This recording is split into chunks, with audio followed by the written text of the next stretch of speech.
Olá, gente! Então, uma aplicação importante do que a gente viu sobre dinâmica de rotações é o caso em que não existe rotação, tá certo? Que o corpo se encontra em equilíbrio. Isso é fundamental em diversas aplicações, né? Gera todo esse ramo da estática, especialmente aplicações, então, para engenharia. Então, vamos imaginar, para começar, que a gente tem um corpo rígido sob a ação de um par de forças. Essas forças elas têm o mesmo módulo, a mesma direção, e, nesse caso inicial, elas têm sentidos opostos. Então, a gente sabe que se essas forças têm sentidos opostos, a força resultante sobre o corpo é nula. Se a força resultante sobre o corpo é nula, isso significa que o centro de massa desse corpo vai descrever um movimento retilíneo uniforme ou vai estar parado. Então, se a força resultante sobre um corpo é nula, isso significa que a aceleração do centro de massa é zero, tá certo? Então, se esse corpo inicialmente está parado, vai continuar parado. Por outro lado, a gente viu em aulas anteriores que essa combinação de forças exerce sobre esse meu corpo rígido um torque que é diferente de zero.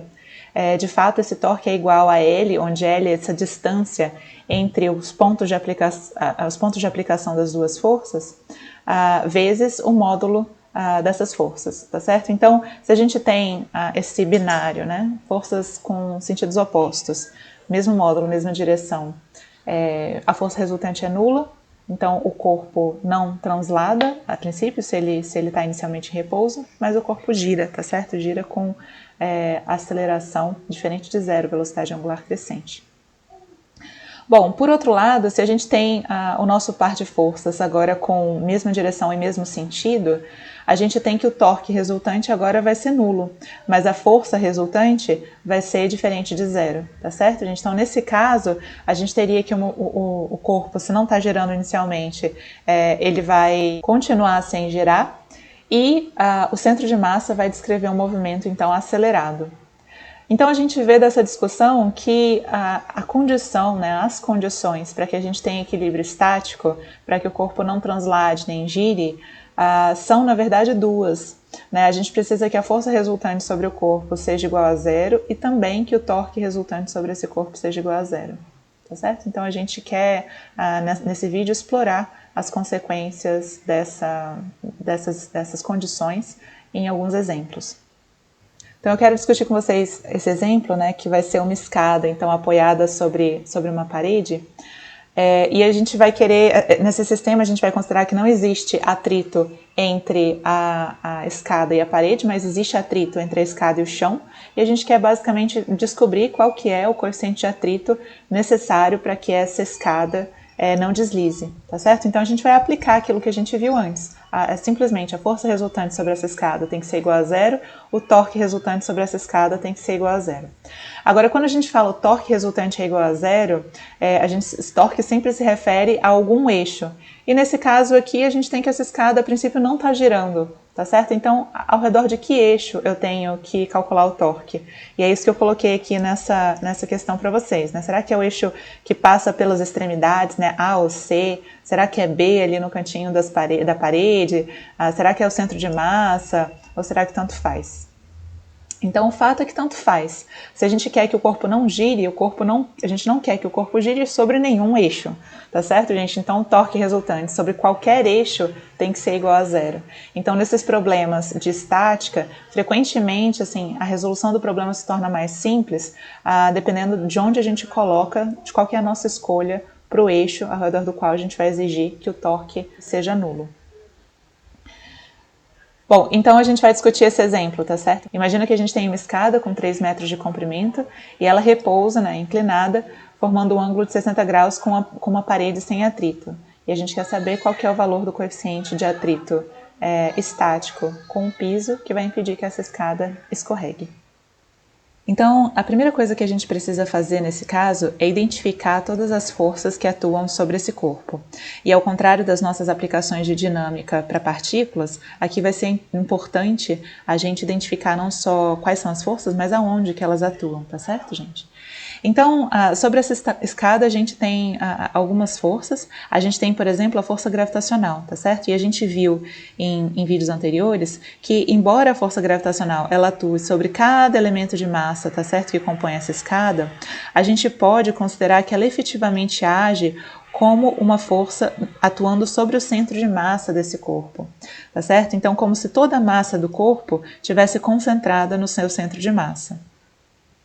Então, a gente tem a força gravitacional atuando sobre a nossa escada, e além disso, a gente tem forças de contato entre a escada e as superfícies. Então, a gente tem a força normal entre o chão e a escada, que eu vou chamar aqui a normal 1, tá certo? Porque a gente vai ter outra normal ali com a parede. E o exercício pede para a gente considerar que existe atrito entre o chão e a escada. A tendência de deslizamento dessa escada é que a escada vá para frente. Isso significa, então, que a força de atrito ela tem que se opor a isso, ela está direcionada, então, para trás. E aqui em cima, a gente vai desconsiderar, tá certo, o atrito entre a parede e a escada, e a gente vai ter simplesmente aqui a normal, que eu vou chamar de N2, entre a parede e a escada. E essas são as forças, então, que atuam sobre o meu sistema. Então, a nossa primeira condição para o equilíbrio é que a força resultante, que atua sobre o meu corpo, tem que ser igual a zero. Isso significa que tanto a componente ao longo do eixo x quanto a componente ao longo do eixo y tem que ser igual a zero. Só para definir aqui explicitamente os eixos, né, eu estou considerando o eixo x o eixo horizontal, o eixo y vertical. Vamos assumir, por exemplo, ali o zero no ponto B, tá certo? Então, a gente tem que a componente x da força resultante tem que ser igual a zero. E a componente x é, então, dada pelo quê, gente?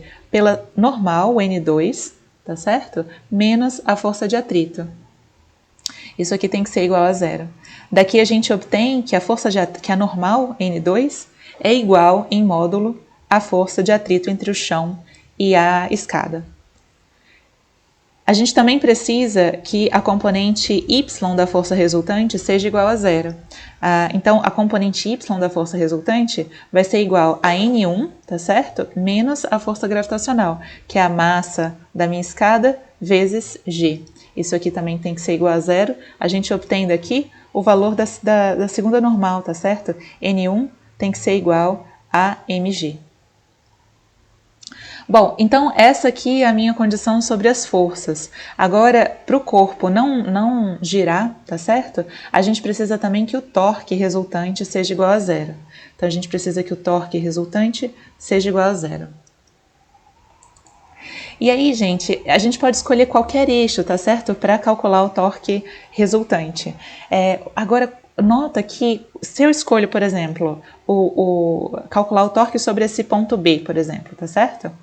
Quais forças vão realizar torque não nulo? A força de atrito vai realizar torque nulo porque ela está ao longo da direção que une o eixo ao ponto de aplicação da força. Agora, a normal, N1, a força gravitacional e N2 vão todas realizar um torque diferente de zero, tá certo? Então, a nossa ideia aqui para facilitar a resolução do problema é escolher o eixo sobre o qual a gente vai calcular o torque como sendo aquele em que mais forças não vão contribuir para o torque, para tornar o nosso problema mais simples, tá certo, gente? Então, em particular, o que eu vou escolher nesse problema é considerar esse ponto C sobre o ponto ao redor do qual eu quero que o meu torque seja nulo, porque uma vez que sobre esse ponto estão sendo aplicadas duas forças, a distância do ponto de aplicação da força ao eixo é zero e nenhuma das duas, então, realiza torque. A gente só teria o torque realizado pela força gravitacional e pela normal N2. Então, vamos calcular qual que é o torque resultante ao redor desse eixo. Para isso, eu vou usar aquela definição de que o torque, ou aquela forma de escrever, né? Que o torque é igual ao módulo da força vezes o braço de alavanca, tá certo, gente? Tomando atenção aí para o sinal.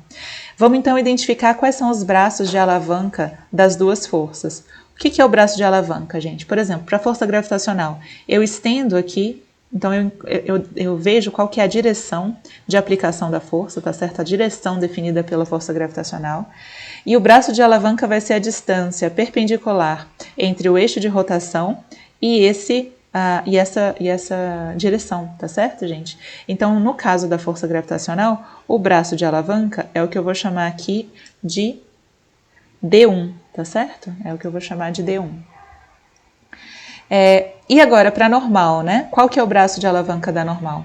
O braço de alavanca da normal, de novo, a gente considera a extensão aqui desse vetor, então a direção definida por esse vetor, e o braço de alavanca da normal vai ser toda essa distância aqui que eu vou chamar de D2, tá certo? D2. Agora, o torque realizado pela força gravitacional é positivo ou negativo, gente? Então, o torque realizado pela força gravitacional é positivo. Nossa convenção para o torque é que ele seria positivo, né, se gerasse a aceleração no sentido anti-horário, e negativo se gerasse a aceleração no sentido horário. Por outro lado, essa normal N2 tende a fazer o corpo girar no sentido horário, tá certo? Então, o torque que ela realiza é negativo. Então, a gente tem que o torque resultante, torque da força gravitacional, vai ser módulo da força gravitacional vezes D1, menos agora, né, porque o torque realizado pela normal N2 é negativo, D2 vezes N2, tá certo, gente? A gente quer que isso aqui seja igual a zero. Agora, se eu defino, então, esse ângulo θ como sendo o ângulo entre a escada e o chão, a gente tem que D1 pode ser escrita em termos do comprimento L da barra e desse ângulo como sendo o quê, gente? Como sendo igual a L sobre 2 vezes o cosseno de θ.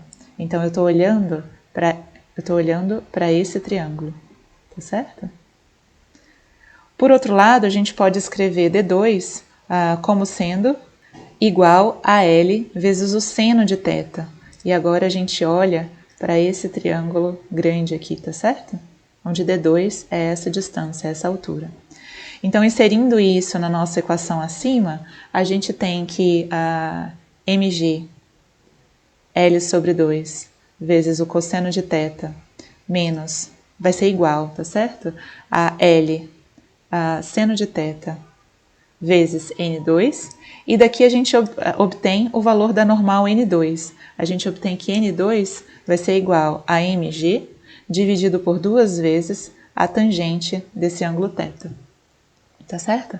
Então agora a gente volta aqui em cima, onde a gente tinha descoberto que N2 também precisa ser igual, para que a força resultante seja igual a zero, à força de atrito.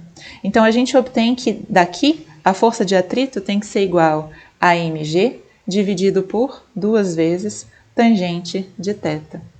Agora, a gente quer saber qual que é o valor mínimo do coeficiente de atrito estático da escada com o piso que vai impedir que ela deslize. Então, a gente tem que essa força de atrito, ela é sempre menor ou igual à força de atrito estática máxima, tá certo, gente? Que é igual ao coeficiente de atrito estático vezes a normal. Que normal? Aqui a gente tem N1, tá certo? Que é a normal associada àquele ponto de contato, aqui embaixo, onde a gente tem a força de atrito também atuando. Então, a gente tem que a força de atrito vai ser menor ou igual a μe vezes a N1, que é igual a mg, pela segunda equação que a gente tem aqui na nossa análise das forças. E a gente então tem que a força de atrito que a gente calculou anteriormente era mg vezes dividido por 2 tangente de θ. E daí esses mg's cortam e a gente obtém que o coeficiente de atrito estático tem que ser maior ou igual a 1 sobre 2 vezes tangente de θ. Tá certo, gente? Então, qual que é o valor mínimo do coeficiente de atrito estático para que essa escada não derrape? É exatamente aquele que extremiza, tá certo, essa desigualdade. Então, é 1 dividido por 2 vezes tangente de θ.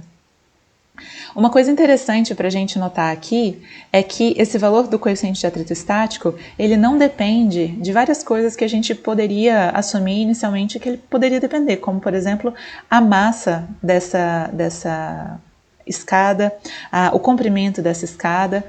A gente obtém o resultado, então, que esse coeficiente de atrito estático, ele só depende desse ângulo, tá certo, gente? Então, se a gente colocasse os valores dados no enunciado, a gente obteria que o coeficiente de atrito estático mínimo é igual a 1 sobre 2 tangente de θ, que é aproximadamente, ali para os valores dados, 0,29.